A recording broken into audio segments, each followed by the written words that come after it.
ഇനി അടുത്ത വേറൊരു ഫൺ സെഗ്മെന്റ് ആണ്. നവരസങ്ങൾ എന്നാണ് പേര്. ചേച്ചിക്ക് അഭിനയിക്കാൻ അറിയത്തില്ല എന്ന് പറയുന്നവരുടെ തലക്കെട്ടുള്ള അടിയായിരിക്കണം അത്. അതായത് രേണുസുതിയെ പുച്ഛിക്കുന്ന എല്ലാ ജനങ്ങൾക്കും എതിരെയുള്ള സാധനം ഇറക്കിക്കോ. Start, action.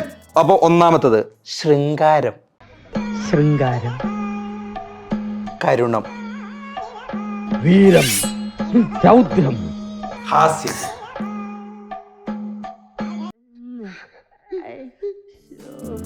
ആറാട്ടണ്ണൻ or Alin Jose Pereira. Pratheesh or ദാസേട്ടൻ കോഴിക്കോട്. ഇന്റിമേറ്റ് സീൻസ് വരുമ്പോൾ ബുദ്ധിമുട്ട് തോന്നാറുണ്ട്.